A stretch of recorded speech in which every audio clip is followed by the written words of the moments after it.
Good morning and welcome to today's Middle East macro media session titled Hostage Releases and Regional Power Dynamics. My name is Umair Jamal and I'm very pleased to moderate this timely conversation. Let's begin with what has happened with the issue. So last month, release of American academic Dennis Coyle, after more than a year in Taliban custody, has ignited a complex debate.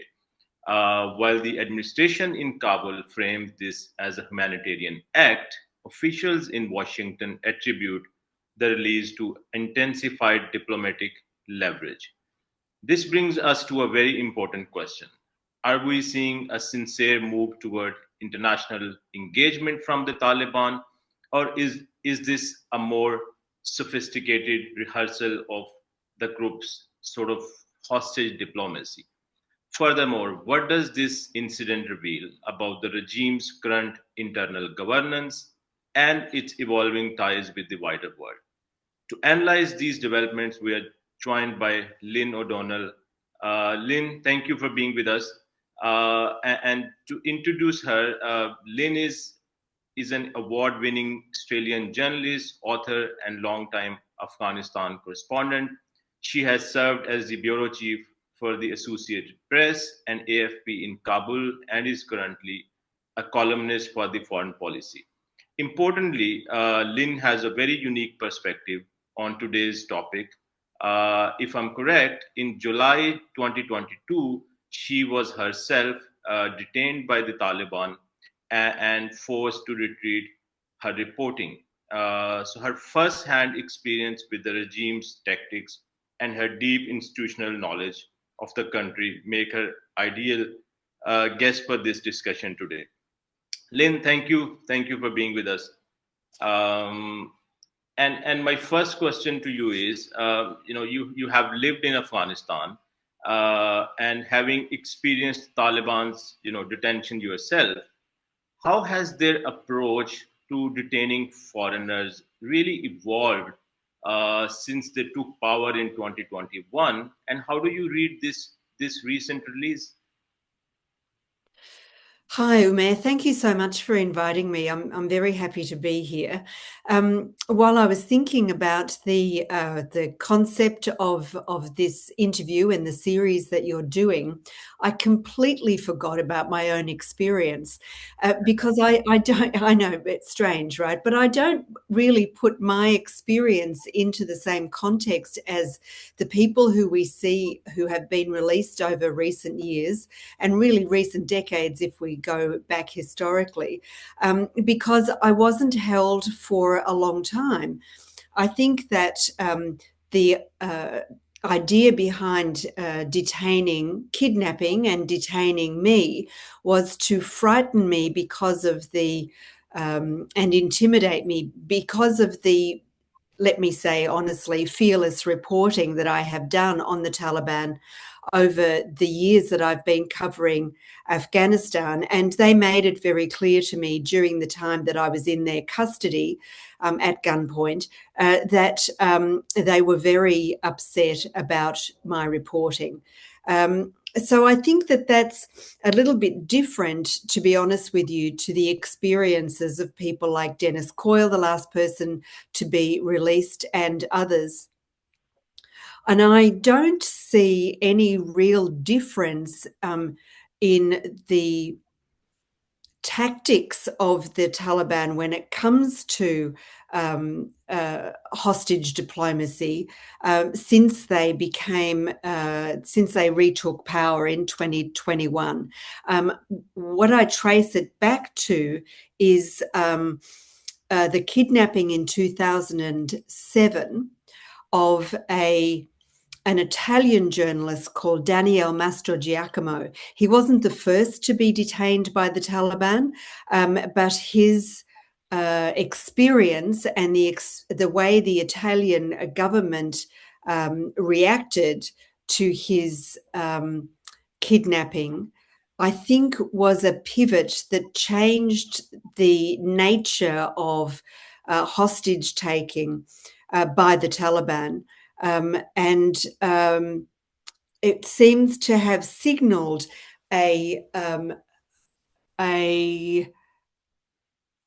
it seems to have signaled to the Taliban that taking Western, especially Western hostages, was a very useful way of showing up the divide between, there were a lot of partners, more than at 40 at one stage, NATO partners involved in the Afghanistan war. And they were able to use Mastra Giacomo's kidnapping to show that these partners could be divided and that their motivations in being in Afghanistan in the first place could be, what's the best word for it? They could be isolated from each other. And I think that Mastra Giacomo's kidnapping, like I said, I think that was a pivotal point in the evolution of the Taliban's policy, if you like, methodology in taking hostages. Do you want me to go into the details of what happened to Mastra Giacomo? No, that's fine. Sorry, I think just let me fix it. That's fine. I just so you connecting to what you have just mentioned. So we have seen one release last month, and reportedly there are other international, the people in Taliban's custody, the other detainees, but no one is consistently pushing Taliban. So we see this as U.S., coming really hard, saying with the Secretary of State, giving statement that then you have one release and then we have another quiet. How do you see that? Is it the Taliban? Do Taliban read it as, okay, we give up one detainee and then maybe buy time and then negotiate for what we get back in return? Yeah, I think that's a really interesting question, because you would think that if there was a consistent and persistent approach by the United States towards gaining the release of all Americans that are in Taliban, Haqqani and Al-Qaeda custody, that you would see a blanket, okay, here they all are, take them all back in return for whatever it may be in the negotiations. But that's not what we're seeing. What we did see with Mr. Coyle's release was of the very prominent involvement of Zalmay Khalilzad, which we haven't seen before. And that might be he's a complicated character in this mix, and it might have been a way of him indicating to the United States his renewed usefulness in their relationship with the Taliban authorities. It might have been his way of signaling to the Taliban that he was, and to Qatari authorities, who are also very instrumental in this, his usefulness to them as an intermediary with the United States.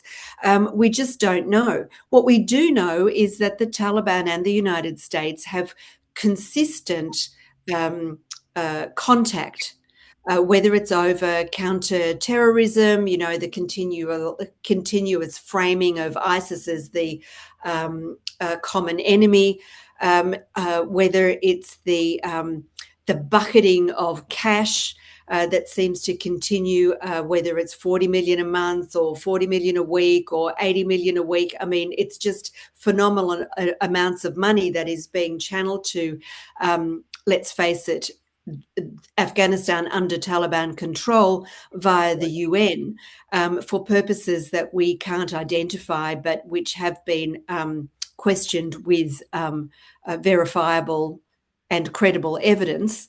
It's hard to know. So I think that, yes, we know of at least 3 names of people who haven't been, is it 3 or 4? I made a list a little. I've got 4 names of people who are still possibly alive and of Americans alive and in Taliban custody. Whether that's a complete list or not, I don't know. There is 2 of them, including a woman, are very rarely mentioned. And one, I think, it has been assumed for quite some time, is dead. I think Mahmood Habibi the Afghan-American citizen is being held. It's my view, informed, that he's being held by Al-Qaeda, which is why the Taliban consistently deny that they are holding him. And that would make sense because of the association that he has with the identification of al-Zawahiri's location before he was targeted by a US drone strike in late 2021. I think that it's maybe a quid pro quo with Daniel Coyle's release. We don't know what the Taliban got in return. They may have got assurances for continued cash flow. They may have got assurances that we'll let you stay where you are for now, but, don't take any more hostages, please. We just don't know. And the Trump administration is so opaque, and the people who were involved in dealing with Afghanistan are so difficult to read, including Zalmay Khalilzad. We don't know what his motivations are beyond the assumption of personal profit, if I may say that. So I think that, as with much to do with the Taliban-US relationship, it is puzzling, to say the least. And to your point about Zalmay Khalilzad, I mean, he's a very interesting character. We have seen him come and go to Afghanistan, when others have not come, and he has relationships in Afghanistan. So that is an interesting point. I want to ask you about you mentioned, money is flowing to Afghanistan, and I want to connect it, what is happening on the economic front. So Taliban, for some time now, they're very aggressively pushing for investment, in critical mineral sector. They have a lot of them untapped, according to reports. And China and India now as well are, players from the region who are interested in critical minerals in Afghanistan. So sort of based on your reporting, do these detentions fundamentally undermine Taliban's push for foreign investment, or are regional investors or countries like China, they just overlook these security risks and work with whoever can offer them security or a better deal? As you have done some reporting on Bashir Noorzai, so he has been one of the guys who's been making deals. So what is your take on the the investment in critical mineral sector in Afghanistan? Yeah, this is an area that I've been really very interested in for a long time. I spent more than a decade in China back in the day, and part of my jobs there, I was a journalist, I was a commodities specialist for Reuters. And so I reported almost alone at the time on China's development and developing relationship with the international commodities market. So I came to understand how they did it and what their attitude was. And this was just really as they were starting to experiment on the London Metal Exchange, the Chicago Board of Trade, and I did that for quite some years. Then I went to Afghanistan and I saw the way the Chinese were taking an interest an overt interest in Afghanistan's minerals and resources assets. But going back, the Chinese have had, the Chinese Communist Party has had a relationship with the Taliban for a very long time. And even while it was developing a relationship with the Republic government, it continued back channel, if you like, behind the scenes contact with the Taliban. And this has served it very well since the Taliban came to power. So we saw the Chinese take the $3 billion contract for the development of the Mes Aynak copper deposit. in Logar province during the Republic era, and then just leave it. I mean, the Chinese strategy with Mes Aynak, which is the second biggest copper deposit in the world, was basically to pay for it and hold it as a price and supply hedge. Right. And, there were promises made at the time that they would develop that area of Logar province in the same way that the Communist Party had developed parts of China after the revolution. You had Shenyang, where the car manufacturers was, you had Baotou, where Inner Mongolia, where the coal industry was, and this kind of Soviet approach to regional development, depending on what resources and industrial development there was specific to that region. And this is what they gave the impression to the Afghan Republic government that they were going to do with Mes Aynak, build refineries and teach Afghan people how to be geologists, and of course, and then a railroad and up to take it through the Wakhan corridor. And they've done none of that. That's not what the Chinese do. They extract and they ship ore out, and they develop and have developed processing in China, which has given China an almost unassailable control over the supply of refined critical minerals. And we saw that when the United States tried to control the flow of semiconductors into China. China said, okay, well, then you can't have the ingredients that you need to make the semiconductors, because guess who controls that? We do.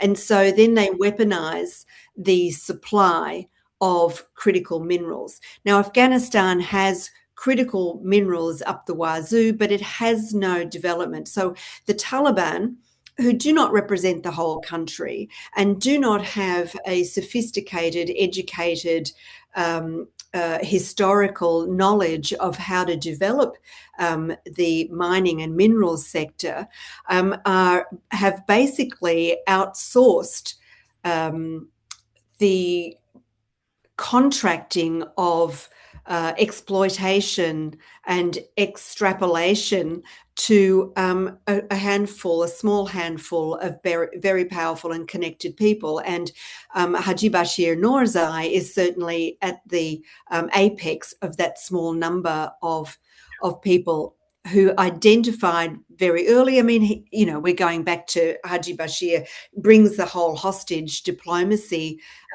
discussion full circle when he was released by the Biden administration in return for 2 hostages, I think, two Americans. That was in September 2022. It was it was earlier, I think.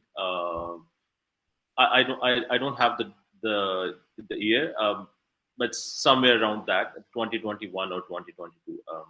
It was more than a year afterwards. I think it was September 22. It could have been 23. Anyway, we'll find that out. After his release, he went straight back to Kandahar. He took his seat at the right hand of the Supreme Leader, Hibatullah Akhundzada, and he said about retaking control of his narcotics empire, which certainly didn't slow down during his 20 years away in American custody. But then he developed, because he'd identified very cleverly, he's a very clever and astute man, the demand for Afghanistan's mineral assets. And so what he's doing in a very short-term way that the Taliban has also adopted with other contracting, and the contractors come from Pakistan, Iran, and Turkey as well. It's just, okay, we do a joint venture, 51 to 49%. If it's a China, the foreign partner gets the minority stake, but pledges to come in and do all the digging, and then takes the ore away. And all they do is they pay the contracted amount of money. They don't leave behind any value added any added value at all. So what the Taliban are essentially doing is giving away the minerals. It's as if they're selling, as a friend of mine put it, gravel. You sell gravel. You don't need anything else. You don't need to have a factory or a geologist or anything else to tell you that that's gravel and we'll take it away by the ton. They're adopting the same attitude with the minerals that are now absolutely central to global economic development. These are the ingredients of batteries and semiconductors and climate change technologies, weaponry. The weapons of war now need all this stuff: lasers, spaceships, you name it. And Afghanistan is just giving it to China, consolidating China's control over the means and the ingredients of future economic well-being. Lynne, you mentioned the Taliban do not represent the whole country, and I wanted to connect this really with because we don't hear much about domestic resistance to the regime. So before there was a lot of talk about National Resistance Front. It was discussed as a group which could be a viable political or military alternative to Taliban regime. Maybe in future. There has also been talk about Pakistan trying to attempt a regime change in Afghanistan because they have not been able to find a solution to their security concerns in Afghanistan. You have reported on it regarding the TTP and all of it. So do you see, or do you see NRF as a potential alternative, or has Taliban sort of successfully neutralized all organized domestic opposition groups? I think that's a really a good question, and it cuts to a excuse me, quite a complex issue, because the NRF are just one group amongst a number of anti-Taliban opposition groups that over the past, we're nearly 5 years, aren't we? Yeah, we're nearly 5 years since the Taliban retook control. And we are a long way away from when the Americans and its international partners said to the Afghans, okay, over to you now. I think that was 31st of December 2014. So that's 12 years since the Afghans should have been taking it on themselves to fight the Taliban on behalf of a united Afghanistan.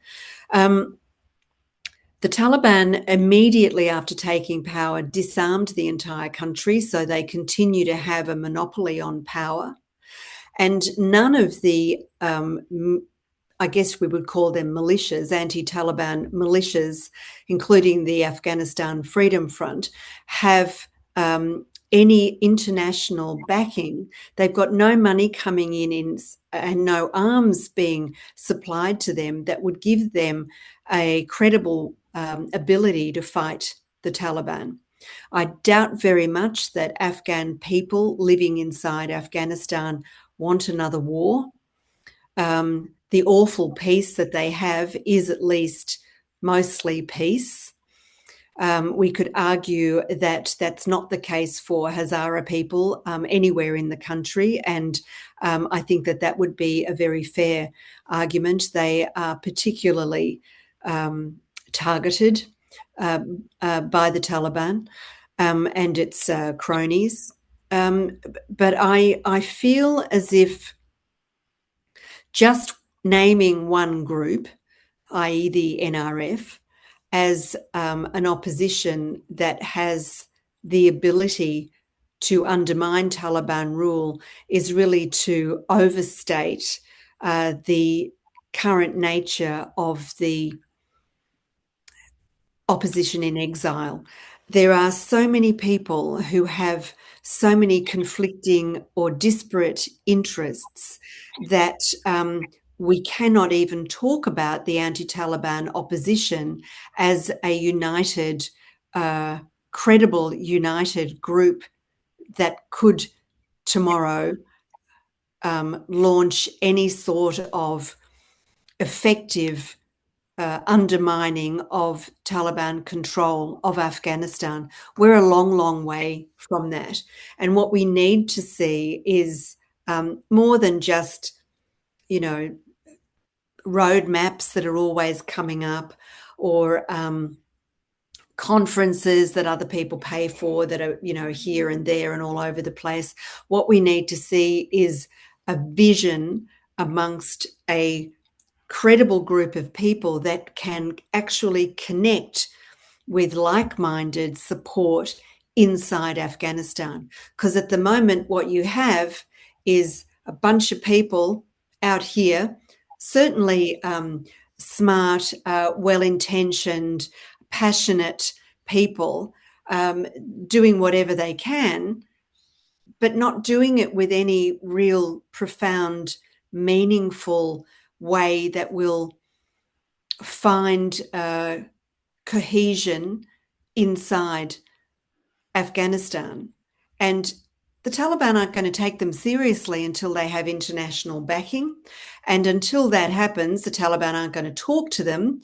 And they keep saying, you know, a lot of these roadmaps include discussions with the Taliban. The Taliban don't discuss anything with anyone. They say, this is what we're doing. And people come in and say, oh, you've got to let girls go to school, and they nod. And then, you know, wheels up for you know, the latest UN bigwig, and the next thing you know is another declaration of another way of repressing, excuse me, Afghan women or Afghan minority groups, or just making it more difficult for people as a way of not only consolidating their own control within the country, but of sending a very clear message to the international community and those groups and people who say, I know the Taliban, I can do this for you, that we're doing it on our own. Pakistan found that to its great shock, but everybody else is like, anybody who's paying attention knows that this is the way they've been all along. It's like a behemoth. It's immovable because it has power, and it's and those internal political fractures that people get excited about are meaningless. Every political organization and movement in the world has internal frictions. I don't see any of this argy-bargy between, I don't know, Siraj Haqqani and Hibatullah's circle in Kandahar as really leading to a fracture within the Taliban that will lead to its a destruction and freedom for Afghanistan. I just can't see it. So the, you know, short answer is, are the NRF it? I don't know. Who is it? The NRF in Ahmad Massoud, but over the past 5 years, I haven't really noticed any development of a vision that will take him home. Thank you, Lynn. That was really helpful. And thank you very much indeed for your analysis and joining us on the show. That was really insightful. And I'm Umair Jamal, and thank you for watching. Thanks, Omar.